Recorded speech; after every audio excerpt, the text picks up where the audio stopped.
You've been hurt enough times that you built a wall. You call it peace. But the wall is not peace. It is just a different kind of suffering with better architecture. Welcome to the Stoic Compass. I am Epictetus, and today I'm joined by Carl Jung and Lao Tzu. Today we are examining how do you protect your peace without becoming cold. Let us be clear about what we are actually asking. You want to stop being rattled by other people's chaos without turning yourself into stone. That is not a paradox. It is a discipline problem. The question is not whether to feel things.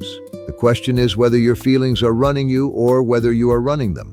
Most people, when they say they want peace, mean they want to stop being hurt. Those are not the same request. One is wisdom. The other is just a more elaborate form of hiding.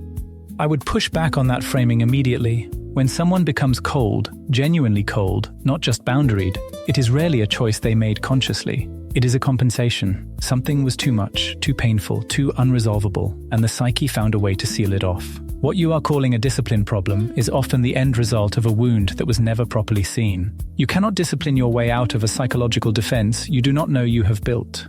You are both starting from the assumption that something has gone wrong. But what if the coldness is simply what happens when a person keeps forcing warmth they do not have?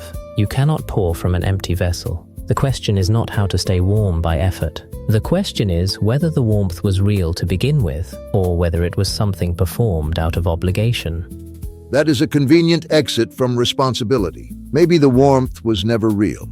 That is the kind of thinking that lets a person off every hook. What I'm saying is simpler. You have a choice in how you respond to what happens to you. Not a choice about whether something stings, but a choice about what you do next. Coldness is not a natural state. It is a decision that got repeated so many times it started to feel like a personality.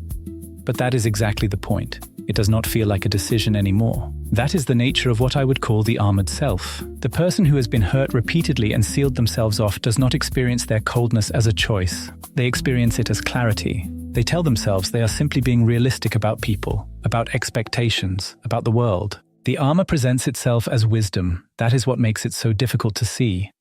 And there is the trap. The moment you decide your protection is wisdom, you stop questioning it. The wall that was built to keep pain out also keeps everything else out. You are not protecting peace at that point. You are protecting an emptiness and calling it calm.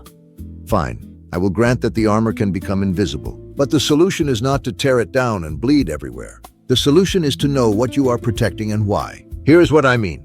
There is a difference between a man who says, "Your opinion of me is not in my control, and so I will not let it destroy my day," and a man who says, "I do not care what anyone thinks of me," because he has stopped being capable of caring. The first man is free. The second man is just numb and calling it freedom.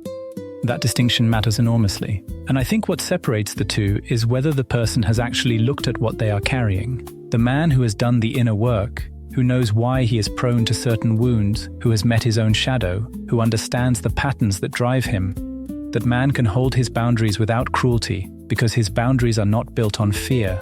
But the man who has simply decided to feel less, without ever understanding why he felt so much in the first place, that man is not protecting his peace. He is avoiding his life. You both keep describing this as work to be done, excavation, discipline, as if the right technique will finally produce the right result. But consider this, a person who is genuinely at peace does not have to protect it. The need to protect peace constantly is itself a sign that what they have is not peace. That sounds elegant, but it ignores reality. People exist. Other people are difficult.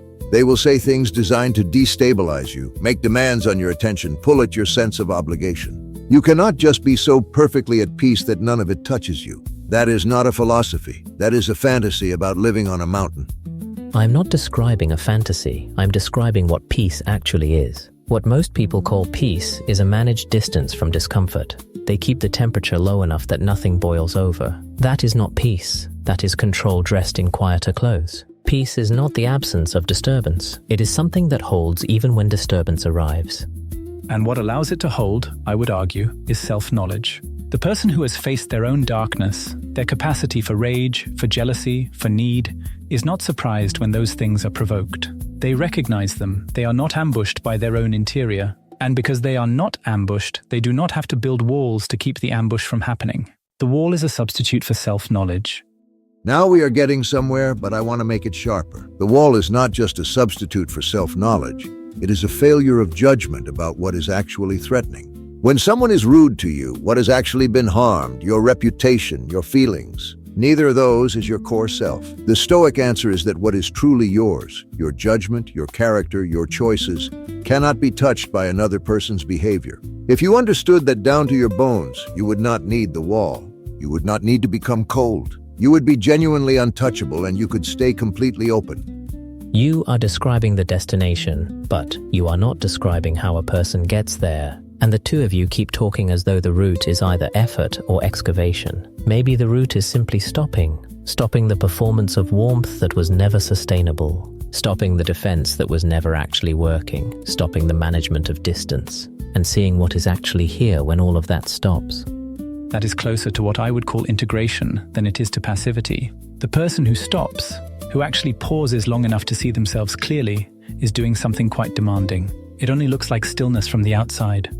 I do not disagree that it is demanding. I disagree that it requires going inward to the degree Jung suggests before you can act. A person can begin with a single decision. This thing that happened does not own me today. That is not a wall, that is a position. And from that position, they remain capable of everything. Warmth, connection, engagement. They are just not at the mercy of every gust of wind that comes through. A position can become a wall without the person noticing. That is the whole problem you both keep circling. The line between held ground and closed territory is not drawn in one moment. It is crossed gradually by someone who stops checking. Which is why the practice of returning to oneself, genuinely, not as performance, matters so much. Not just once, continuously. The person who has become cold did not decide in one moment to close off. They made small adjustments over time, each one reasonable, each one protective, until the adjustments became the personality. The reversal is also gradual. It also requires returning again and again to the same honest question: what am I actually feeling right now and what am I doing with it?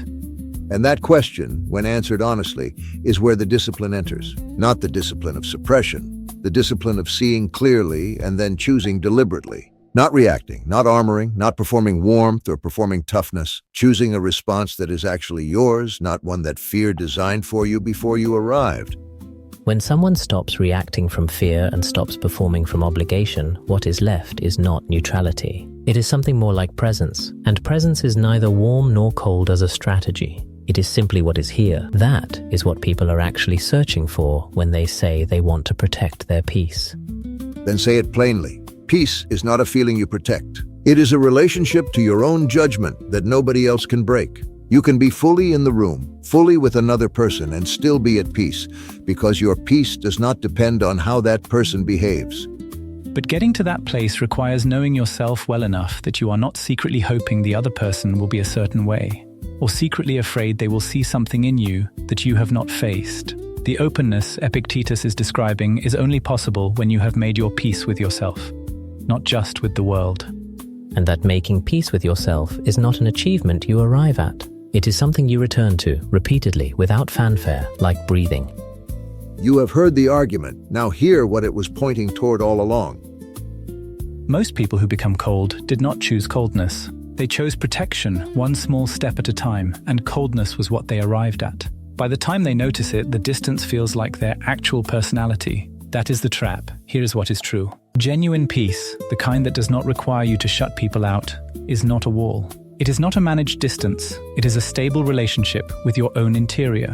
When you know yourself well enough that you are not constantly surprised by your own reactions, you stop needing the armor. You can feel the sting of something and not be destroyed by it because you know where it lands and why. The coldness comes in when that inner knowledge is absent. When you do not understand why certain people provoke a particular response in you, the only defense available is to stop letting anything land. But nothing can land in a closed room, including the things worth receiving. The way back is not a decision to be warmer. That is just a different performance. The way back is honest attention. Today, try this. Think of one relationship where you have noticed yourself going distant or flat. Do not ask yourself whether the other person deserves more from you. Ask yourself what you stopped feeling in that relationship and when. Not to fix it immediately, just to see it. That single honest look is the beginning of the difference between peace and numbness.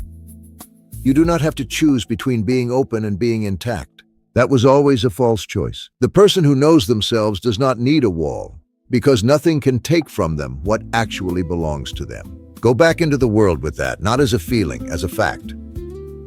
If today's conversation has served you, take it further. Pay Attention by C. Tribue, 12 Lessons in the Practice of Seeing Clearly. Available now on Amazon.